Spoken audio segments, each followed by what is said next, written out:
मैंने यही बोला था कि अमेरिका का पूरा गेम, ये जो बाइडेन चिट्ठियां लिख रहा है ना शहबाज शरीफ को, जिसमें बड़े ये लोग भंगड़े शंगड़े डाल रहे हैं पाकिस्तानी कि देखो अमेरिका के राष्ट्रपति ने हमें चिट्ठी लिखी है। बेटा कुछ नहीं लिखी तुम्हें चिट्ठी, ठीक है? वो हुक था, वो तुमने निगल लिया क्योंकि तुम्हें लालच थी। तुम्हें लालच थी कि फोन नहीं आ रहा, ट्वीट नहीं आ रहा, चलो एक चिट्ठी आ जाए। और उस चिट्ठी के चक्कर में तुम लोग गए फंस। मैंने क्या बोला था दोस्तों? ये जरा कल का वीडियो है, पहले मेरा वीडियो देखिए। आज भविष्यवाणी के मूड में हूं मैं, देखिए वीडियो कल का। आपको आज मैं आपको एक प्रोफेसी कर रहा हूं। मैं फिर आपको बता रहा हूं कि कल क्या होने वाला है। जो बाइडेन की चिट्ठी क्यों आई है? एक तो देर से आई, ठीक है, देर से आई, और फिर चिट्ठी आई। और सबसे पहला जो उसने चीज लिखी है चिट्ठी में, वो सिक्योरिटी लिखी है, Americans will again interfere in Afghanistan. आप लिख के ले लो। And I am also telling you there is a bipartisan agreement. Trump कोई भी बात बोले, कुछ भी बोले, Americans will interfere in Afghanistan again and this time they will do it through the Pakistanis. देखा दोस्तों आपने, मैंने क्या बोला? बात यह थी कि जब अफगानिस्तान के अंदर ये घुसे 20-21 साल पहले, तब 9/11 हो चुका था। ये घुसे गुस्से के मारे में, क्योंकि उस समय की पॉलिटिकल लीडरशिप को कुछ ना कुछ तो दिखाना था कि भाई अमेरिका दुनिया का सबसे बड़ा सुपर पावर, अमेरिका सबका, जिसको कहते हैं कि गुंडा, सबसे बड़ा दादा, अमेरिका के अंदर घुस के अमेरिका को कैसे मारा। और 1, 2, 10, 15 बंदे नहीं भाई, 3000 बंदे निपटा दिए। सडनली ओसामा बिन लादेन सबकी जबान पे आ गया। बात यह है कि ये पहले घुसे इराक में बेवकूफी में, क्योंकि कहीं ना कहीं इनको घुसना था। देखिए जब आदमी बिल्कुल, जिसको हम लोग कहते हैं लखनऊ में, जब आदमी बौरा जाता है ना, बिल्कुल पगला जाता है, तो वो ऐसे हाथ पैर छटकता है अपना। तो एक छटक के एक इराक गया, फिर कहीं से लीबिया गया, फिर कहीं कुछ हुआ, कहीं कुछ, ये सब ड्रामा हुआ, फिर ये घुसे अफगानिस्तान में। और जब ये घुसे अफगानिस्तान में दोस्तों, ये 20 साल तक वहीं पर अटके रहे, और ओसामा बिन लादेन के मरने के बाद भी ये वहीं पर रहे, ठीक है? अब ये निकल गए हैं वहां से। अब दोस्तों फिर से मेरा ट्वीट देखिए, एक बार और वो ट्वीट देखिए मेजर गौरव आर्या का।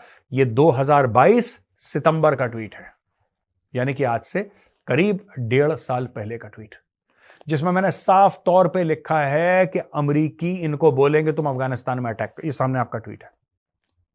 मुझे तब पता था, और मैंने अपने 1-2 पाकिस्तानी जो मैं जिनसे वाकिफ हूं, जिनसे मेरी वंस इन अ वीक करीब बात हो जाती है, तो मैंने उन लोगों को भी बोला था कि मेजर साहब आप क्या बात कर रहे हैं, तो बकवास की बात है, आप तो ऐसे ही कर रहे हैं, ऐसा थोड़ा ना पाकिस्तान को कोई भी इस्तेमाल में। भाई पाकिस्तान आज तक इस्तेमाल ही तो होता है, और तुमने करा क्या है? तुमने कौन सा कद्दू में तीर मार दिया ये बताओ आज तक? तुम्हें तो जो पैसा देता है, पाकिस्तान को पैसे दिए, इसका मतलब पाकिस्तान नाचेगा। पाकिस्तान को नाचना है, पाकिस्तान को पैसे में, पाकिस्तान ने पैसे पकड़ लिए दोस्तों। अब जाके बाद में वो विक्टिम कार्ड खेलेगा, पाकिस्तान बोलेगा हमें मरवा दिया, हमारे 80,000 लोग मर गए। फिर पाकिस्तान बोलेगा कि साहब $100 अरब का हमारा नुकसान हो गया, इंफ्रास्ट्रक्चर हमारा टूट फूट हो गया, ध्वस्त हो गया, तहस नहस हो गया। ये सारी कहानियां पाकिस्तान सुनाएगा दोस्तों, लेकिन एक कहानी कभी पाकिस्तान अपनी आवाम को नहीं सुनाएगा कि ये तहस नहस क्यों हो रही है। ये तहस नहस इसलिए नहीं हो रही क्योंकि तुम वॉर ऑन टेरर में तुमने अमेरिका का साथ दिया। सॉरी, ये तुम गलत बता रहे हो लोगों को। असली बात बताओ पाकिस्तानियों, पाकिस्तानी हुकूमत, अगर तुम में हिम्मत है तो पाकिस्तानियों को सच बताओ। और सच ये है कि तुमने ये काम जो तुमने करा, और जो तुमने नुकसान 80,000 जानों का, और $100 अरब, तुम ही कहते हो $100 अरब, मुझे तो नहीं पता, पर तुम कहते हो $100 अरब, ये जो तुमने नुकसान झेला है, ये क्यों झेला है? क्योंकि इसके नुकसान के, ये जो नुकसान हुआ है, इस नुकसान के एवज में तुमने पैसा पकड़ा है अमेरिका से, तुमने पैसा लिया है। तुमने 32 से लेकर $35 अरब लिए हैं अमेरिकन से।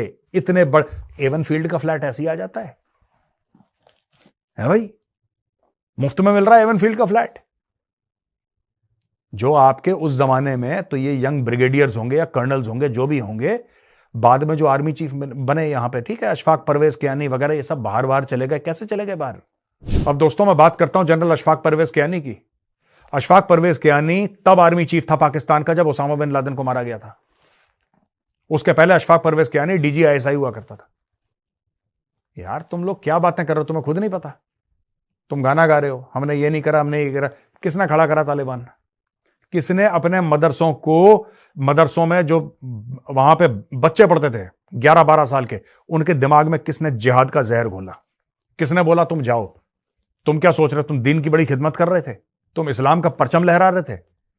तुम जब इस्लाम का सो कॉल्ड परचम लहरा रहे थे ना, तब तुम्हारे जनरल वहां पे बैठ के नोट गिन रहे थे रावलपिंडी में कि ये तो बेवकूफ के बच्चे हैं पाकिस्तान के अवाम, ये तो गधे हैं, इनको लड़ने दो, इनको बोलने दो अल्लाहू अकबर और जाके अटैक करने दो, ये मरेंगे। ठीक है, कश्मीर भेजो इनको, अफगानिस्तान भेजो, ये करो, और आप बस अब नोट गिनो। जनरल साहब, ब्रिगेडियर साहब, एक और थैला लेकर आना उसके अंदर दोबारा। अमेरिका इनको पैसे देता रहा, अमेरिका से पैसे लेते लेते इन्होंने पूरे पाकिस्तान को फूंक दिया। So called war on terror 1979-89 के बीच में जब रूसी फौजें थी अफगानिस्तान में, तब इनके यहां पे जबान पे तब खून लगा था इनके पाकिस्तानी जर्नलों का कि यार ये बड़ी अच्छी बात है। यानी कि पाकिस्तानियों समझो, जब तक अफगानिस्तान में आग लगती रहेगी, जब तक अफगानिस्तान में बच्चे मरते रहेंगे, बुजुर्ग मरते रहेंगे, औरतें, आदमी, मर्द ये कटते रहेंगे, मरते रहेंगे, पाकिस्तानी जर्नलों के जो नोट है ना वो आते रहेंगे, डॉलर आते रहेंगे। इन्होंने वही काम करा है, मर्सनरी आर्मी है पूरी की पूरी। और यही बात मैंने प्रिडिक्ट करी थी, मैंने बोला था बेटा ये होने वाला है। इन्होंने फिर पैसे पकड़ लिए। और दोस्तों मैं एक और बात बताता हूं, अब पाकिस्तान में और कलेश होगा। आपको क्या लग रहा है, जो पाकिस्तान में अचानक ये जो चाइनीज के ऊपर अटैक हो रहे हैं और ये दुनिया भर का जो पाकिस्तानी फौजियों पर अटैक हो रहे हैं, 500 से ज्यादा अटैक हुए हैं 2023 में, 500 से ज्यादा, मोर देन 500 टेरर अटैक्स इन पाकिस्तान। ये कोई नॉर्मल कंट्री है? और ये अटैक हो क्यों रहे हैं? ये हो क्यों रहे हैं अटैक? कोई ये तो बताए, ये कौन करवा रहा है? इनके लिए तो बड़ा आसान है, इंडिया करवा रहा है जी। इंडिया उंडिया नहीं करवा रहा भाई। इंडिया की बड़ी इज्जत है दुनिया में, बहुत इज्जत है। डॉक्टर जयशंकर जहां पे जाते हैं, प्रधानमंत्री मोदी जी जहां पे जाते हैं, जहां पे अजीत डोभाल साहब जाते हैं, लोग सैल्यूट करते हैं। बड़े बड़े हेड ऑफ स्टेट उनको हाथों हाथ रखते हैं, बोलते हैं आइए आइए। फूल बरसाए जाते हैं लिटरली उनके ऊपर। वो तुम 2 कौड़ी के लोगों के साथ साजिश करेंगे? उनके पास और कोई काम नहीं है? मोदी जी क्या बोलते होंगे सवेरे? अच्छा, सारी कैबिनेट की मीटिंग, जितनी भी चीजें हैं, सब कुछ होल्ड पे रखो। जो बाइडेन का फोन कॉल आ रहा है, रोको उसको, कहना बाइडेन आई एम बिजी, मैं पाकिस्तान के खिलाफ साजिश कर रहा हूं। इतनी औकात बढ़ गई तुम्हारी कि अपने बारे में तुम ऐसा सोचोगे? ये जो तुम्हारे यहां खून खराबा हो रहा है ना ये कोई इंडिया साजिश कर रहा है, ना कोई हिंदू साजिश कर रहा है, ना कोई यहूदी साजिश कर रहा है। किसी के पास टाइम नहीं है गरीबों। मैं बताता हूं हो क्यों रहा है ये सिर्फ और सिर्फ एक कारण से हो रहा है कि तुम्हारी फौज ने पैसे खाए हैं। ये अमेरिकन डॉलर्स खाते हैं। ये अफगानिस्तान में तुम जो कहते हो ना नमक हराम अफगानों को, अफगान नमक हराम नहीं है। अफगान नमक हराम नहीं है। तुमने अफगान के घर में आग लगाई, तुमने पठानों के घर में आग लगाई, वो मजबूरी में भाग कर आए पाकिस्तान, क्योंकि आपने पैसे लिए अमेरिका से और आपने पैसे लेने के बाद आपने अफगानिस्तान में आग लगा दी। वो कहां जाता? वो अपने बीवी बच्चों को लेकर, मां बाप को लेकर कहां, बहन भाइयों के साथ कहां जाता? जब उसको लगा कि पाकिस्तान में एक पश्तून स्पीकिंग पॉपुलेशन है, एक जैसा कल्चर है, मिलता जुलता कल्चर है। आपके ट्राइबल एरियाज में, फाटा, नॉर्थ वेस्ट फ्रंटियर प्रोविंस जो पहले कहते थे आप लोग, जब वहां पे मिलता जुलता कल्चर, उन्होंने ठीक है कोई बात नहीं, हम यहां पे जाके बस जाते हैं। कोई अपना घर खुशी से नहीं छोड़ता खालिस्तानियों के अलावा। We continue to push the Taliban to fulfil their counter terrorism commitments. ये मैथ्यू मिलर ने फिर बकवास कर दी। तालिबान इसकी बात ही नहीं सुनता। ये मैथ्यू मिलर की, तालिबान ने रुई को डुबोया तेल में, कान में डाला, क्या भाई तू बकवास करता रहे जो तुझे करना है। ये देखिए, फिर अलकायदा और दाइश का नाम आता है यहां पे। ठीक है जी, ये कहते हैं कि responsibility emphasised on Taliban to deny safe havens. Taliban कहता हम कैसे रोक सकते हैं, वो तो खुदा में मार रहे हैं। आप समझ रहे हैं ना? यानी कि दोस्तों जो तालिबान है, तालिबान ने अग्री करा था कि जब वो सत्ता में आएंगे तो अपनी जमीन यानी कि अफगानिस्तान की जमीन किसी को इस्तेमाल नहीं करने देंगे कि किसी और तीसरे मुल्क के ऊपर अटैक हो। अब पाकिस्तान के ऊपर अटैक हो रहे हैं, दमादम मस्त कलंदर हो रहा है, ठीक है, और अफगानिस्तान से ठोक को डेली आतिशबाजी हो रही है, राइट? क्यों हो रही है? जो अफगानिस्तान के अंदर अटैक हो रहे हैं वो कौन करवा रहा है? ये जो इनको पाकिस्तानियों को इतनी भी समझ नहीं है भाई, अफगान तालिबान और टीटीपी तो है ही हैं, इसमें देयर इज नो डाउट।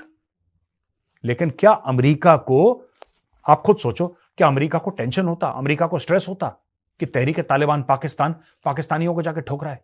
क्या अमेरिका को कुछ फर्क पड़ता है? जब अमेरिका को यह बात पता है और जब अमेरिका इसी बात पर विश्वास करता है, तो फिर अमेरिका क्यों, ये मैथ्यू मिलर क्यों चूं चूं कर रहा है? ओ भाई, ये इसलिए बोल रहा है